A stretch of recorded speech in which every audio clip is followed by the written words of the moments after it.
The views and opinions expressed in this presentation are those of the producer and those appearing in this show and do not necessarily represent the views of DerryCAM, the town of Derry, or any of its staff or affiliates.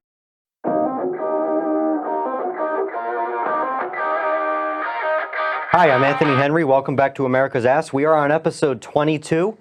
Been kind of a long week at school, but I'm here now, so I'm happy. And we are here with Representative Tim Cahill as our guest. So you've been on the show before, but please take a second to introduce yourself to anyone who doesn't know you. Yes, I am Representative Tim Cahill, and it's great to be back on your show. Thank you. So, we're going to get right into the topics. We're going to kind of do the same as last episode just because they're still the big topics. I mean, they're going to be the big topics, at least the first one, for a long time. Start with the war in Israel. I don't really know what else there is to say.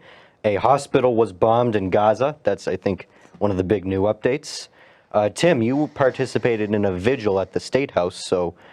Yes, so I went up to the vigil this last week. I fully support Israel. I've long stood with the people of Israel, and the vigil was fantastic. There was a lot of prayers, a lot of songs, a lot of people speaking, and really it was a lot of groups coming together to show their solidarity with the people of Israel. It was sad to see how the union leader in WMUR portrayed the event. They really didn't show the beauty of the event and what happened there. I thought that was sad, but it was great to see Sherm there, and a couple of state reps and one senator and lots of people. There was lots and lots of people there.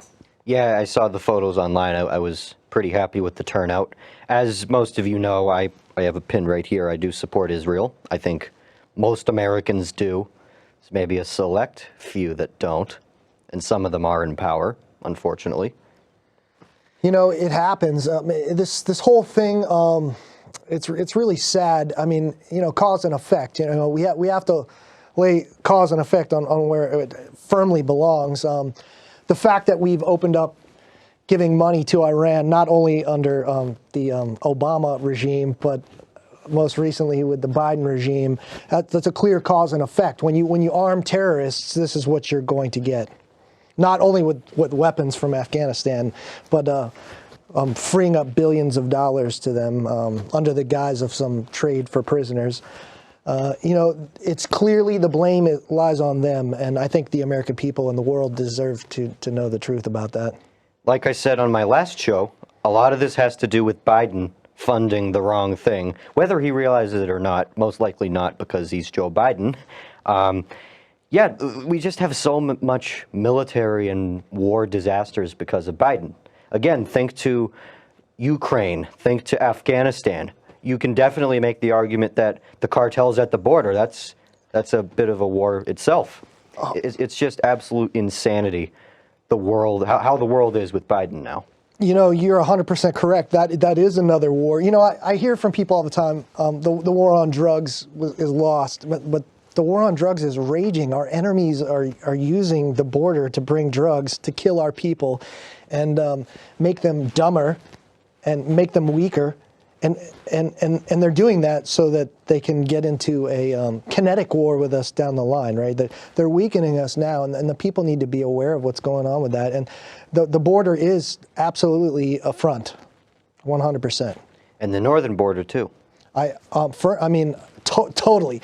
I mean, we have untold numbers of foreign nationals, say from Palestine, that have crossed the border. I mean, untold numbers, right, from around the globe.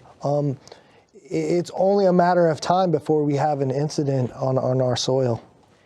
So one concern that I think a lot of people have with, a border, a northern border, what would like a wall look like, for example? Because if you look at a map, it's pretty obvious the northern border is a lot bigger than the southern border, and a lot of people are concerned about money and all that, but what are your thoughts? Well, we've had some poor legislation come through the State House with my colleagues, wanting, for example, when there's a checkpoint, to announce the checkpoint in advance.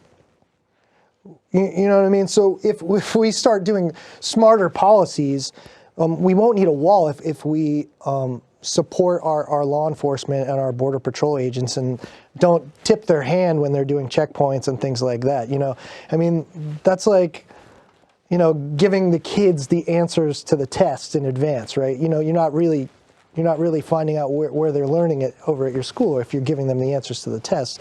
You know, if we're tipping off our enemies to say, hey, border checkpoint today at 5 o'clock, don't come here, you know, Yeah. you know, and we're tipping our hand, and, you know, we're weak in hiring. We're short at every agency in this state and in this country.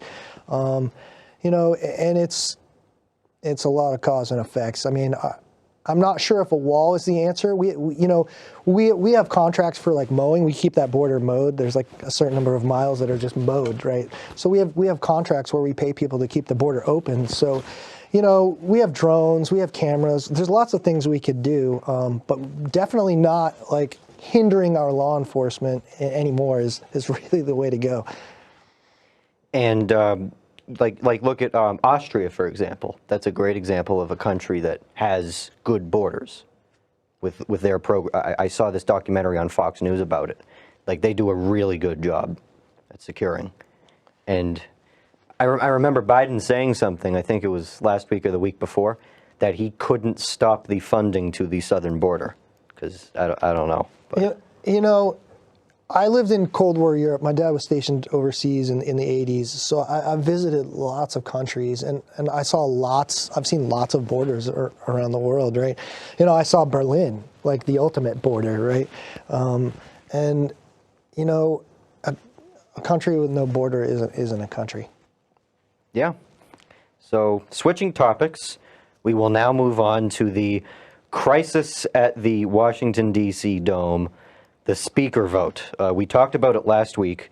They had nominated Steve Scalise last week, but he had to drop out because he realized he didn't have the support. And then we nominated Jim Jordan, who beat out Representative Austin Scott. And we're now on round 3. We went through 2 rounds of voting. No speaker was selected. It looks like it's going to be deja vu for earlier this year with McCarthy. You know, I watched some of that vote yesterday. It was painfully slow. It was painful, but at the same time, I thought to myself, wow, this is actually good that we don't have a speaker right now, because, you know, I don't really want our country declaring war, right? You know, I think a slowdown in that might actually help us. This might actually be a blessing in disguise, because make no mistake about it, the clowns running the show in our country, military-industrial complex, these New World Order clowns, They want a world war. They want a draft. These are what they want. And I think this speaker thing is actually maybe slowing down them getting what they want, just maybe a little bit. I do think the American people deserve a speaker that's going to be representing the people and not big interests for all these conglomerates. You know, it'd be nice to see someone with integrity get in there. Not sure who that's going to be. Obviously, it's D.C. It's no different than Concord. There's all these back channel deals. Before there's even a vote, there's back channel deals. You know, it'd be interesting to see what happens. But man, oh man, is it painful to watch those votes. Were you happy to see McCarthy ousted? I never wanted McCarthy in. If that sums it up, you know, it's just not something I would not have selected him in the first place. I'm not sure who I would have selected. Some have floated President Trump being the speaker for a couple years, and that's possible. That's a possibility. Technically, the Constitution does not require that you be a representative to be Speaker of the House. So it's a possibility. There's other possibilities if they think outside the box, but it would be nice to see someone with integrity getting in there. So as of right now, I am rooting for Jim Jordan. I think he's a decent choice. I think he unifies the party, like the McCarthys and the Gateses. I think he unifies it in a way to where we can get stuff done without making too many concessions. And you can argue that McCarthy was that, but he really wasn't. And there was a reason he was ousted. Listen, I mean, McCarthy wearing his Ukraine pin it was an automatic disqualifier for me. I mean, America first, no question about it. That's what we need to be, and that's what the next speaker needs to be. And the American people are tired of funding Ukraine and all these other clowns across the planet. I mean, we have funneled money into Pakistan and you name it. We've been giving them billions and billions of dollars for forever, right? And it's time for putting America first. I mean, we have homeless crises. We have businesses going out of business. We have a lot of problems right here on our soil, and the next speaker needs to be focused on that. And they need to also focus on the wars that really matter right now at our border and in Israel. And I think that's something that should be stressed. The Ukraine situation is much different than the situation in the Middle East. Yeah, the Ukraine system, it's the biggest fraud ever. I mean, we've long known that certain political parties and certain people have been laundering money in Ukraine for decades, right? Not just laundering money, but selling women out of Ukraine too. And the American people need to know the truth about what's going on over there. And I think with a new president, no matter who it may be, I think it will all get shown, the truth. The truth will be shown. You know, God's word is definitely true, and then the truth will all come out. So, one final topic before we get to you, the Trump campaign. I feel it's something we need to talk about on the show because Trump is coming to town next week. By the time the new show comes out, Trump will have done his rally at Sports Zone right down the road in Derry. He will be here October 23rd at 3 p.m., I think. I think it's a 3 p.m. start. You know, I think if people want to get to that event, they're going to have to get there pretty early to get in line. I mean, there's going to be thousands of people that come to Derry, which would be good for the economy of Derry. Yeah. You know, there's going to be some cool things at this event. There's going to be a couple food trucks. So there'll be some, you know, lots of people that come to the events. They're like, where's the food? There's no food. Well, we got some food trucks coming, and we've listened to the concerns of the people that love President Trump and come out to these rallies. But there will be thousands of people at this event. It's going to be awesome. He's fired up to run for office, and we're excited about having him back to the state. So I was in Wolfboro for his speech because I was like, yeah, it's an hour and a half drive, but I don't know when he'll be back. So I was slightly angry to see he's coming to Derry after I went to that. But hey, I get 2 rallies in 1 month. But this will be my 5th rally when I go. I will be leaving school early that day so I can go see it. I'm sure a lot of people at Pinkerton will be doing that too. I just think it's really interesting how different his campaigning is than all the other candidates. Because I try to go to a rally for every candidate just because I want to immerse myself in a presidential election. This is the first election, unlike 2016 or even 2020, where I actually understand what's going on. So I'm trying to go meet every candidate. I think I've done a decent job at it. There's only a couple I haven't met yet. And yeah, I just think it's really interesting because they're concerts. They're not really speeches. I'd argue they're concerts. Just the way he fires everyone up, the way everyone in the crowd's united. They're all friends, whether they know each other or not. I just find it really interesting. You know, volunteering on this campaign, I've had the privilege of helping strangers get into events like this. People that have loved President Trump and tried to see him many, many, many times. And I meet them and they're like, oh, I tried to get in. And I'm like, give me your number. And I put them on the list and I get them in. And we've gotten people access to the president. I mean, he is a man of the people. He loves being with the people. I think the Secret Service kind of hampers him a little bit. I think he'd love being with the people even more. But you know, he has to be protected. You know, he's a lot of people gunning for him, and you know, we're excited about having him come for sure. I think the rallies. Well, if you go to a rally, you're gonna leave energized. You're gonna leave knowing that yes, we can save this country, and yes, we're going to do it. So, one thing I wanted to ask you, because you're someone that works with the Trump campaign, do you think he should do the debates? I'm of the ilk of why even give them any credibility? Yeah, a couple of the other candidates are nice people, but They're not presidential candidates. None of them can do the job that we need done. And it's really time for them to just get behind them. Unlike our governor, say, for example, you know, he's out like making plans to subvert Trump and organize against him. That is like a clown show of epic proportions. We have one chance to save this country, and it's getting President Trump back in the White House. I'm kind of in the middle. On one hand, I do agree, and plus putting him in a debate does give him a chance to slip up, maybe say something stupid, which we all do. But yeah, on the other hand, I think it would be nice to see him kind of destroy some of them, because like you said, not all of them, maybe some of them in the future, but not all of them are what we need right now. Yeah, none of them really have the day one experience to come in. And we can't spend 2 years righting the ship. We have to go in right now and do serious damage control and stop it from sinking. And he's definitely the guy that can do that. And what I would say is, if people are looking for his policies, he has a great program called the Agenda 47 program. And he has taken the time to lay out all of his policies and all of his plans that he's going to implement day one. And you know, this time around when he's in his office, he's going to be surrounded by people that aren't trying to subvert him. You know, it's going to be people that are putting America first, not Ukraine first.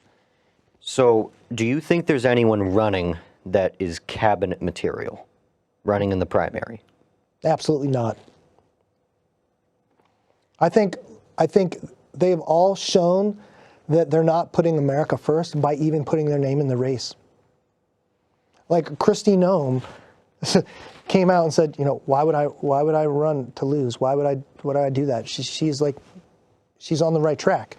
We need to be getting behind someone that can save our country and all working together as a team. And just by running and putting their names in, they've shown they're not capable of working as a team for the right thing. And what about possible running mates? Kristi Noem's probably up there on the list. You know, there's been lots of talk around the Trump campaign. We really don't know who he's going to pick. You know, you got the Carrie Lakes of the world, and there's lots of people out there. I'm definitely a never on Vivek. 100%, I'm a never on Vivek. I think the guy's campaigning on truth, but he culturally appropriates the Christian faith by claiming he serves God, and he doesn't. And that's the truth. I've been to a couple of Vivek rallies. I think he's an interesting candidate. I think the message is, he's probably my second favorite candidate. I'm not going to lie.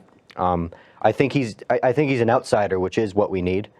But like you said, we also need someone who knows what they're doing day one, because what Biden's doing is just bad. Like I said, all the military crap that's happening with all these wars we don't need, and stuff happening elsewhere that he's directly caused. He's systematically destroying the middle class of our country and literally turning the rest of the world into poverty. Where we go, so goes the rest of the world. And now unfortunately we're going to see, your generation is going to see potentially death on a mass scale, and there will be a draft if that happens. And it's just mind blowing where we're at. When you have incapable leadership running the show, putting carrier groups, we're putting carrier groups in the Med, right? We're standing up troops. We're motivating our civilian contractors to be ready to go over to Israel, right? We know these things are happening. I mean, I know these things are happening for a fact. So, when you have incapable leadership running the show, we're dangerously close to a global conflict. And really, there's really only a couple of things that we can rely on to stop that. And one of them is, pray to God. And the other is putting in a leader that has shown that he's not going to start any new wars. He stopped wars. And the lies of the left and the rhinos, for years, they're like, if he gets in, he's going to start a war. Well, guess what? The fact is he stopped wars. And he was nominated for several Nobel Peace Prizes. 100%. and I'm looking forward to him being back in the White House. So with the remaining few minutes we have, we'll talk about you. What are you doing in Concord? What are you doing for the Trump campaign? Well, Start you wherever. know, for the Trump campaign, I am no different than anybody else. I've knocked about 500 doors in the last week, right? I make phone calls. I'm doing the things that we need to get President Trump back in office. You know, and if you're at home, that's what President Trump needs you to do. We've got to rally our voters, get out there and spread the truth, not like the misinformation you're seeing on We Make Up Rubbish, which would be WMUR. You know, I mean, they definitely don't fairly cover the president at all. They're pretty weak. Their political organization coverage is pretty weak. But that's what we need. President Trump needs volunteers. So, I mean, I'm a volunteer. You know, and up at the State House, you know, I had Municipal County Government Committee today. We were doing some retained bills.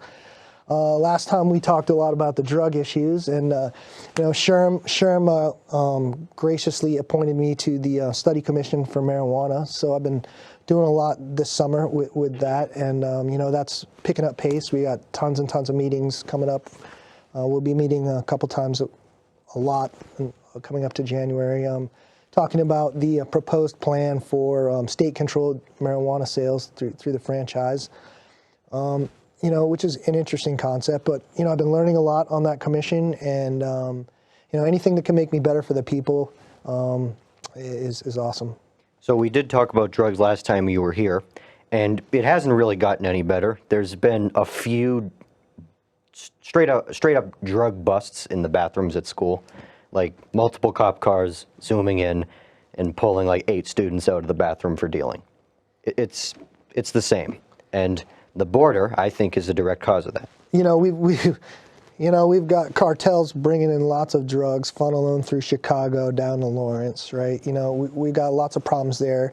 Our neighbors, for example, Maine, we have a serious problem. You know, you talk to law enforcement in Maine, they're not happy about the marijuana laws in Maine right now.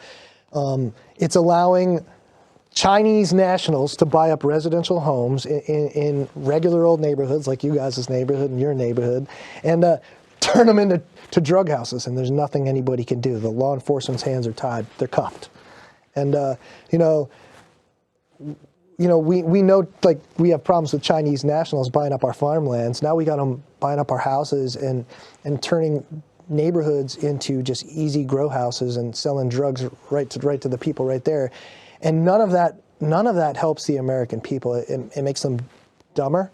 It makes us weaker. You know. And literally we're killing people, right? And these Chinese guys, they're not growing organic weed. They're growing poisoned weed, man. They're the ones that are putting fentanyl in the weed and killing our people. And it's high time that the American people see that, hey, maybe we should take a pause on this and see what's going on, see what's what. I'm all for our therapeutic program. You know, there's lots of people that need that therapeutic program. We could do a lot of work to fix our therapeutic program and make it better for the patients that need those services. But, you know, all in all, you know, I'm pretty much let's live drug free. I mean, I'm all for keeping our brains working. That was a great pun back there. High time. You like that? Yep, that was great. So another topic, State House topic, would be veto day. That will be happening in between now and, I think, before, not this episode, but the next episode. That'll be happening. Yeah, So, we're meeting on the 26th. It'll be good to see some of my colleagues. I like most of the colleagues that I have up at the State House. For the most part, most of the people are good people and there for the right reasons. On both sides, there's great people on both sides. And now we have a few independents. But yeah, veto day is coming up. You know, it's not going to be Sununu's record 74 vetoes that he did a few years ago, but it'll be interesting. It'll be my first veto day. is there any interesting bills that will be discussed? You know, to be honest with you, I haven't dived into it. I've gotten thousands of emails this week on the vetoes, and I was getting so many emails that I just kind of took a pause and was going to come back to it in a couple of days and dive into the few bills that are on the docket for us to look at and just really spend some time maybe reaching out to my own constituents. I found it really interesting that veto day was originally scheduled for January, but the decision was made to move it up. His time's coming to an end, and he's probably just wants to get a few more things in, and this will give him, if something doesn't go his way, this would give him, the Senate some time to maybe put something onto a Senate bill or something and reattach something. That's what I see this as, But he's in a lame duck scenario, and obviously, his new legacy decision is to get drugs into the state. It's sad to see what he's become. So one more quick State House topic before we wrap. You're in Raymond, which is near where the notable special election happened a few weeks ago, the disappointing result in which Jim Guzofsky lost. What are your thoughts on that, and what do you think of the new power dynamic with it's more of a tie now than it was before? I'll tell you what I think. I think the Republican Party is so fractionalized that they're incapable of winning a special election, especially when we put the same 4 or 5 guys to run the special elections each time. They've lost something like 6 straight. That's like, when you have a losing coach that loses 10 games year after year, you fire the coach. It's time for a new play. It's time for new leadership, and it's time for some unity. I think that one of the reasons we're losing these elections is the voters aren't getting off the couch to come out and vote. Apathy, and that's why I'm out knocking doors every day for President Trump. All right, so we are just about out of time. So do you have a closing statement you want to make before we wrap? For sure. This week on Friday, we got the Prevention Summit with Raymond Coalition for Youth. They're a great prevention organization in my town. You can check them out at RCFY. It's this year's, our Prevention Summit's in Manchester. Phenomenal speakers, going to be hundreds of people. Chuck Morse will be coming. Excited to see Chuck. Chuck and Maya, I love them. And, that's what we got going on, and it's really great being back on the show. Thank you for coming back on. It's been a very enjoyable discussion. You're actually our first returning guest. I don't know if I mentioned that earlier, but... I can think of a couple other people that should be returning guests on your show. Yeah, we've had a lot of great people. I've been really lucky. Alderman Cantor's been doing fantastic things up in Manchester. Yeah, she has. Manchester's another distributor city, by the way. It's become one, unfortunately. Excellent. Congratulations.